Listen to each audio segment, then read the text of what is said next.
Have you ever wondered what it would take to pull off a heist in some of the most secure, heavily guarded, high-profile places on the planet? Twice? Well, you shouldn't be doing that. It's illegal.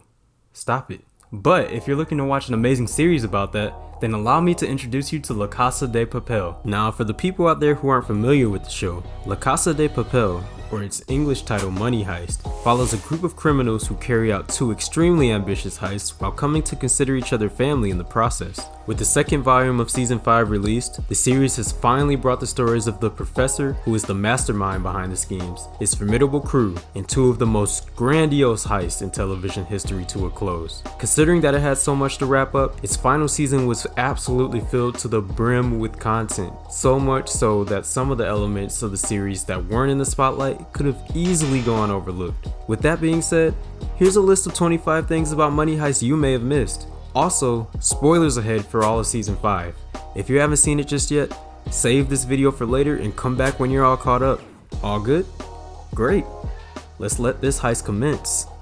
I think it's fitting that we start this list off with an Easter egg having to do with the show's intro theme. My Life is Going On, performed by Cecilia Kroll and composed by Manel Santisteban, is honestly one of the best tracks to kick off every episode. Its somber melody captures the dread each of the characters feel during the heist, its lyrics provide an accurate snapshot of the relationships we see throughout the show, and it's overall just an amazing song that I'd probably cry to in my car. Anyway, during the bar scene in episode 8 of season 5, yeah, you know the scene. The bar singer and pianist are none other than both Kroll and Santisteban, an awesome way to include the people who created a key element of the show. Plus, their performances work perfectly alongside the scene of Berlin confronting his son Rafael and his ex-wife Tatiana, who were just revealed to be seeing each other. You know, just normal family things. Actually, let's talk a little bit more about that, because the moment was actually foreshadowed in volume 1 of season 5. In episode 4, we get a small break from the action to see Berlin taking Rafael on his very first heist. These flashbacks actually give us a lot of setup for the upcoming plot points in the season, but more on that later. After they complete the heist, Berlin tells his son, "If you really want something in life, you have to steal it from somebody else." As the camera pans over from Rafael to Tatiana, a small moment that foreshadowed Rafael taking this advice to heart and stealing his father's lover. All this proved to me was thieves are both good at stealing your money and your girl, so you better watch out. Speaking of thieves stealing lovers, the storyline of Arturo versus Denver over Stockholm's love finally reached its climax this season, and Arturo wasn't pulling any punches. During their military-grade firefight, Arturo lashes out at Denver in an attempt to lure him into the line of fire. On the surface, this may just seem like Arturo's trying any way he can to win the battle, but his outburst surprisingly summarizes how Denver views their rivalry, a fight between a man worth nothing and a man with everything. Spanning all the way back to season 1, we're shown that Denver is taught and believes that he's nothing. This core belief makes him feel he isn't worthy of being with Stockholm, who is in a more stable position in life. But it was exactly in this fight with Arturo that Denver pushed past his insecurities and realized that he is indeed worthy of being Stockholm's lover. But what exactly happened to Arturo afterwards? Now, I know this isn't a question that everyone is begging to have answered. Arturo is probably one of the more unlikable characters of the series, to put it lightly. But after he's transported out of the Bank of Spain and reported to be alive, we never revisit his character. Although it is a small nitpick and in no way takes away from the absolute greatness of this season, I would have loved to see him face the consequences of his actions. But since he is still alive, I fully expect Arturo to continue to be as annoying as ever past the series ending. Knowing Netflix's track record with cancellations, there's no way that Money Heist would have been allowed to get all the way to season 5 if it wasn't wildly successful. In fact, it's now one of Netflix's most viewed series of all time. But it wasn't always like that. Money Heist has a sort of rags to riches story, as it started off airing on a Spanish television station and was quickly considered to be a flop. It was almost cancelled in its first season until Netflix decided to buy it and give it new life on the platform. How much did Netflix buy it for, you ask? I don't think you're prepared for these numbers. Drum roll, please. Netflix bought the series for a whopping $2. Yeah, I wish I was making that up. According to a news report by the UK Express and a head of Left Bank Pictures, the show's rights were seriously sold for only $2. Yeah, the multi-billion-dollar studio definitely had a hard time paying for that one. Even though the show proved to be a hit, All good things have to come to an end someday, right? Not ready to say goodbye to the gang just yet though? Me neither. Luckily for us, Netflix released the behind the scenes documentary, Money Heist, From Tokyo to Berlin. There's 2 entire episodes focusing on both volume 1 and 2 of season 5. So if you're not ready to let go of the characters, or you just enjoy some behind the scenes content, I highly encourage you to check out this incredible docu-series. Throughout most of the series, the professor is presented as this mysterious, untouchable character that is always one step ahead of the authorities. He also has a strict rule for no relationships of any kind. This rule is obviously broken, but the rule can be seen as a reflection of the professor's tendency to never let his walls down. A lesser known reflection of this aspect of his personality is his more slouch-like posture in most of the show. However, it's only in this last season when he chooses to open up more towards his comrades and confidently take charge that his posture really improves. A small yet powerful sign of the professor's character development as the series came to a close. Whew, okay, this one's gonna be tough. Tokyo's final moments were seriously some of the most heart-wrenching of season 5. I mean, everything from her sacrifice to Rio desperately trying to save her and all the crew's reactions. Come on, are the writers trying to break us here? Throughout all that, there's one crucial detail that could have been easily overlooked. Tokyo's final narration while she was alive. And if I can't run with my body, at least let my soul be free. Was a callback to one of her first lines all the way in episode 1. And if I can't run with my body, at least let my soul escape. Quite literally bringing her character story full circle. Fortunately, this isn't the last time we hear from her. Even though Tokyo's story has concluded, her narration continues all the way into the final scenes of the show. Multiple times in the series, it's established that Tokyo and the professor see each other as their guardian angels. Some of Tokyo's last words were even her thanking the professor for watching over her, and to in turn let her watch over him. Tokyo's continued narration after her death could be seen just as that. Her literally becoming the professor's guardian angel as the heist continued. And she must have did a good job because no one else from the gang suffered the same fate afterwards. As mentioned previously, the remarkable success of Money Heist is the reason it survived being outright cancelled from its original network. But did you know it was such a hit that it caused the shortage of Spain's film equipment? According to an article written for El Español, the explosion of many Spanish Netflix series, the biggest being Money Heist, was causing other film production studios to struggle finding resources. They even mentioned that it takes more than 25 calls just to find a cinematographer. With the series reaching this conclusion, I'm sure things will get easier from here on out.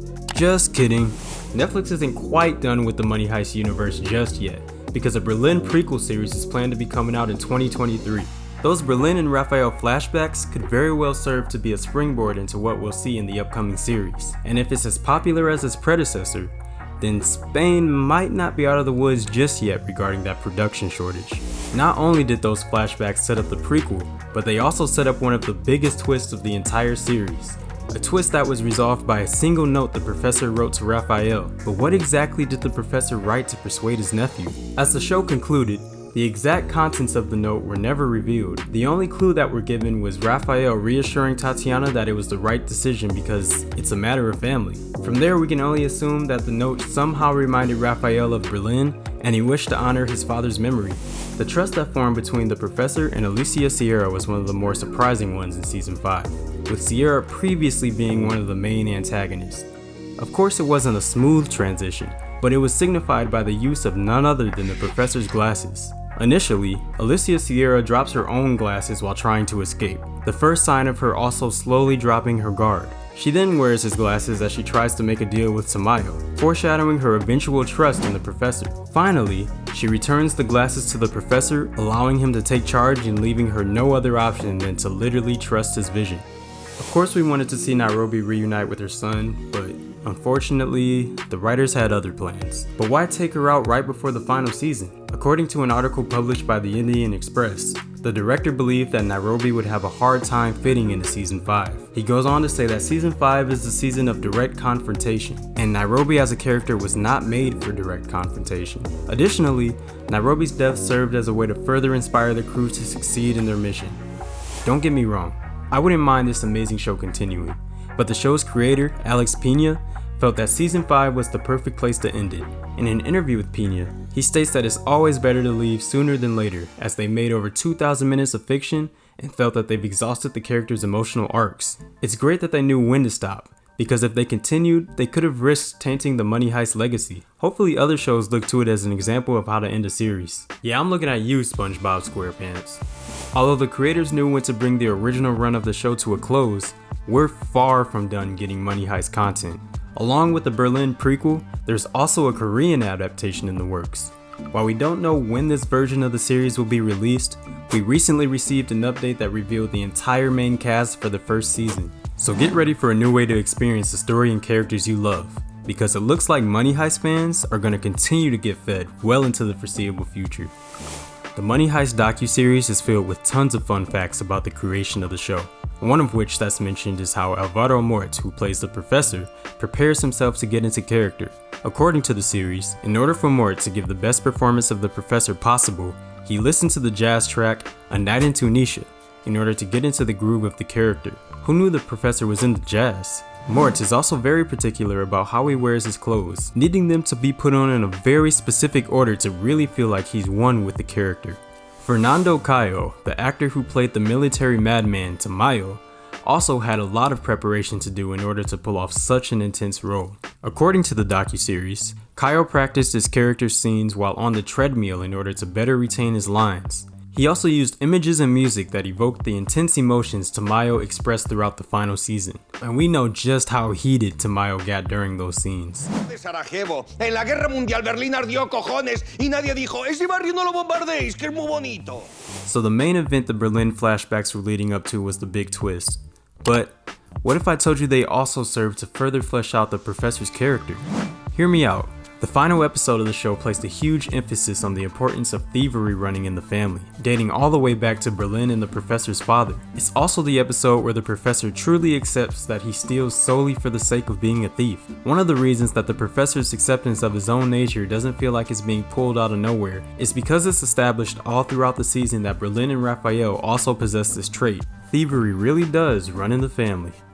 When comparing the last days on set for Alvaro Morte and Pedro Alonso, who played Berlin, the two had vastly different experiences. According to an interview conducted by Pink Villa, Morte refers to his last day on set as a beautiful and emotional day, and recalls being with the same crew he was with on day one. Alonso, however, recalls none of his colleagues being with him, and describes his final day on set as disturbing. He reportedly felt that being separated from the main cast in real life paralleled Berlin's passing in the show. Poor Alonso.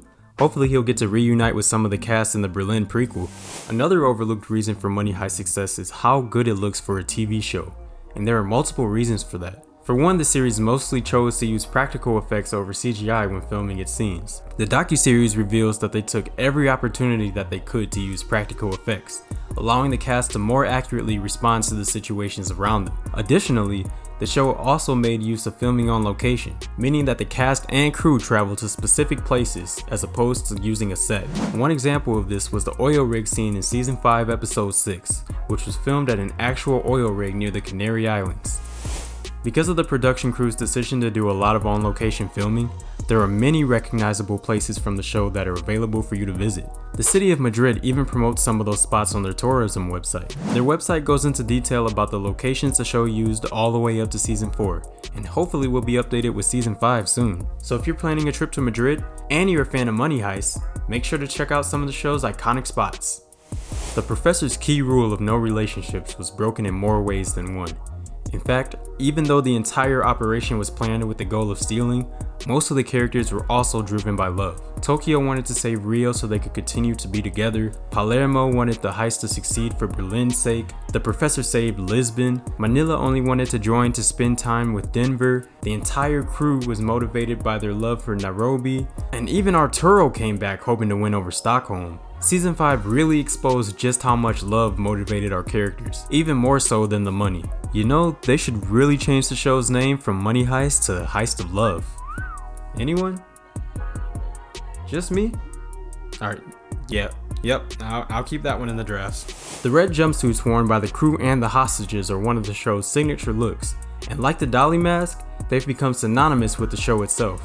In an interview with the Indian Express, the show's costume designer Carlos Diaz described the project of dressing all the characters in these suits as a huge challenge, and that there were over 600 suits made throughout the show's run. And these suit changes are practically invisible for the audience. That just goes to show how good Diaz and the rest of the crew are at their jobs.